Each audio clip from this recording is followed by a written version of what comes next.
Gonna get troublesome. I already know what's gonna go down. Look at. No particular reason, just because this is what I've chosen to do today. Would you mind identifying, please? PC Dean.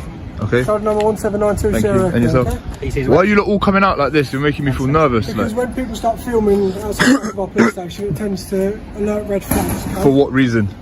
Mainly for terrorism. I'm not saying you are. Alright guys, buckle up, because this kicks off fast. The officer approaches with suspicion already loaded, hinting at terrorism just for filming a police station. That's a classic pressure tactic, planting doubt without evidence. But here's the reality, filming in public is completely lawful. No crime, no offense, no justification. Yet the tone is set early, control the narrative, raise fear, and try to dominate the situation before it even begins. Okay, but mainly because majority of people come around, they like to film our cars, know what our registrations are, know what our police officers look like. What? Okay? Okay. No procedures for getting in and out of the building safe and securely, so that in that way they can potentially perform a terrorist attack, okay, and have it all on recording. So that's why we come down and we like to check to make sure why they are. So you asked me to identify myself. Yeah, I'm not going to identify. No, no. Why is that? I'm not required to. I'm not committing any offence. You're not required to. You're not committing any offence. Yeah, absolutely. However, you are in a public place. Absolutely. Okay? Exactly. So under Section 50 of the Police Reform Act, okay, you could be required to identify yourself with name and address, or you could be arrested. Okay, if your behaviour is believed to be antisocial. So am I behaving antisocially? Now things escalate. The officer brings up Section 50, trying to push for identification. Sounds official, right? But here's the catch. This power only applies if there's genuine antisocial behavior. Standing calmly with a camera doesn't qualify. No harassment, no alarm, no distress. This isn't policing, this is bluffing. And the auditor doesn't fold. He challenges it calmly, exposing how quickly authority can lean on laws without proper grounds. Filming outside the police does not constitute antisocial behaviour, no. Is that the route we're going to go down? I'm not going to give you my name. I'm not going to give you my name. I wouldn't suggest using the Section 50 power. You would have to prove that I'm behaving antisocially, causing members of the public harassment, alarm, and... Okay, so how's my behaviour? If you're filming and the fact that you're standing outside, people as a member of the public to walk past and feel completely distressed by the fact that you... How would they feel distressed by that? Am I engaging anyone else? I'm just here filming you. You walk past... what are we doing? Are you going to nick me now, are you? Well, I'm going to ask you to move on, sir. I'm not going to move on. I'm in a public place. At the moment, you're not in a public place, sir. This is cast as a private place. No, it's not private. Alright, now watch this shift. When Section 50 fails, the officer pivots to claiming the area is private property.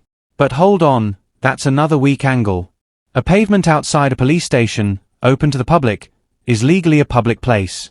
No barriers, no signage, no restriction.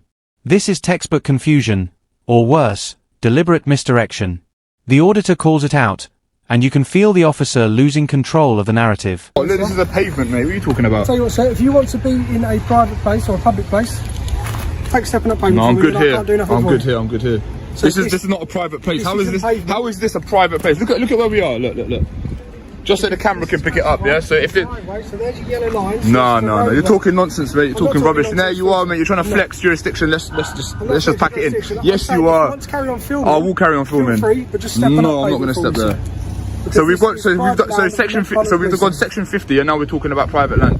What's next? What's next? So I'm correct in what I'm telling you. No, you're just flexing unnecessarily. Yes, you are. Flex unnecessarily. You're not an issue to me. 179. All right, I'm not an issue. No worries. You are not an issue to me. Good. I have no reason to flex to you. Good. You are not that much of an issue. Good. Then there should be no reason. There should be no concerns about me filming. Then if that's the case. Well, generally there is concerns. Well, you just said that I'm not an issue to you.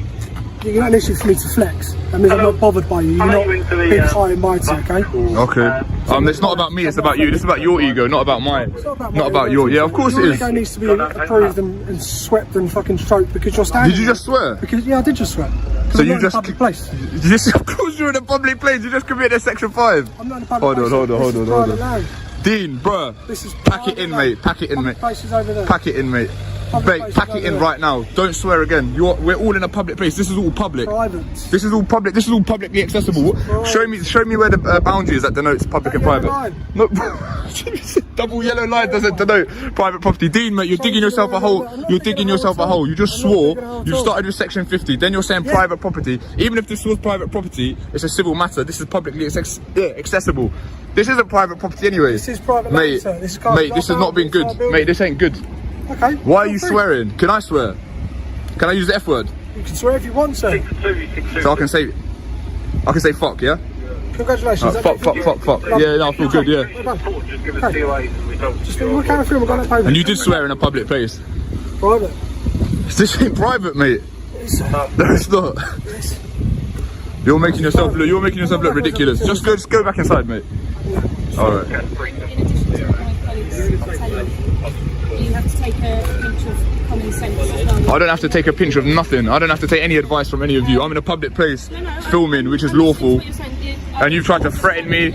Yeah, you have. Yes, you have. You haven't educated me. I'm educating you right now. Go on. Like, with you standing so close to the entrance. I'm not obstructing you, am I? No, but you need to listen. With you standing so close to an entrance, filming, that poses security questions for us, okay? There are people who wish to do the police harm. Okay, I'm not one of those. Okay, but we don't know that, do we? Well, you have to go based on what you do know. You haven't identified yourself, so I don't need to. treat you as an unknown risk, so we don't know. Why am I a risk? This is a camera. Because you Now it turns personal. The officer starts flexing authority, contradicting himself, and even swears, ironically trying to accuse the auditor of the same thing moments later. This is where professionalism slips. Instead of facts, we get ego. Instead of law, we get attitude. The auditor stays sharp, pointing out every inconsistency. This isn't just a debate anymore.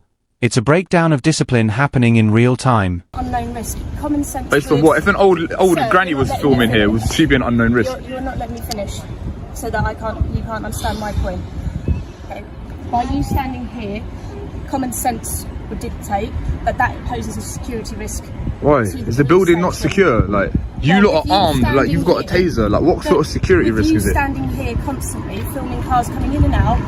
Marked cars that are paid for by the taxpayer. I've got every right to film them. Right next to where gate opens in and out. Like I said, you're an unknown risk. You've got a bag, we don't know what you've got on you. You could run in, you could have something on you that we don't know. Yeah, well, so that's why. I mean, there's lots of members of the public that have stuff on them that you don't know. I know, but they're not. Are they all unknown risks as well? Yeah, well, I can be here. Everyone's an unknown risk. Everyone's an unknown risk. We don't live in a police state where everyone's an unknown risk and you're constantly doing surveillance. What sort of you lot have been brainwashed or something? I'm just a member of the public. Chill out. We're not all unknown risks. What are they teaching you in training? Unknown risk. Is this a police state?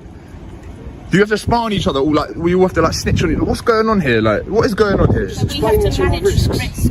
So we always have to manage risk, and that's why we have to do unknown risk and known risk. So anything that we don't know is unknown to us, so we have to treat it with an element of caution.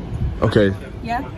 That's fair to say, isn't it? That's a common sense approach to this. And because we don't know you, you've not identified yourself with us, we don't know the risks that you pose. Would you identify yourself? Yeah, I'm PC Cook, okay. 1654. Sure.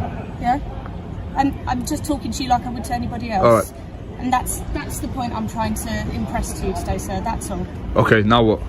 Well, like my colleague said, because we don't know you, we don't know the risks, we are going to just ask you to move on to the public point. This is public here. I guarantee you 100% this is public here. But with your proximity. And even if it was private, this is publicly accessible. Look. Just for some context, right? He's saying this yellow line denotes where it's public, where it's private.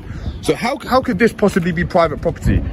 Even let's say hypothetically it was private property, yeah? Who owns this property? Does the Met Police own this property, or would they hypothetically lease the property? Owns this property. No, they don't. By Bexley Council.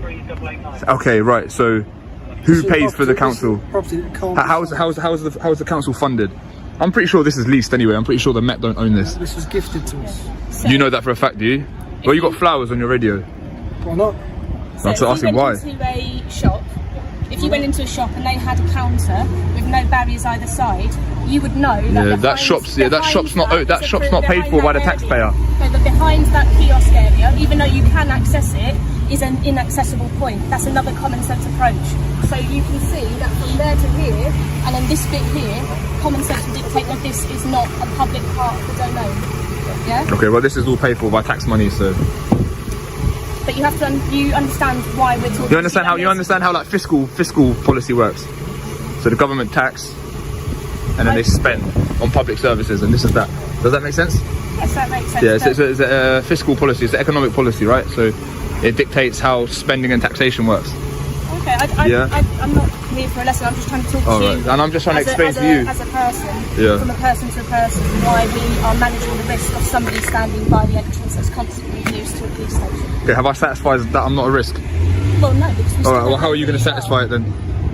Well, we're just... Just remember, everything I'm doing right now is perfectly legal, so just remember that. And it's not antisocial. Well, why did you backpedal on that? I didn't backpedal. Yeah, you did. But why are you not nicking me under section 50 then? Because I've got no reason to nick it. It doesn't mean backpedaling. Okay. I'm trying to approach you with common sense. I don't like to unnecessarily criminalise people. Oh, thank you. Good, So, good. Me and my colleague have tried to appeal to your common sense nature, but clearly... Good, I'm happy that you're not criminalising people, that's good. You know of any officers doing stuff like that? Do I know of any officers that unnecessary criminal? Yeah. Never heard of that. Right, good. Good. Why? How you swore in a public place as well? I didn't swear. Yeah, you did. I did not.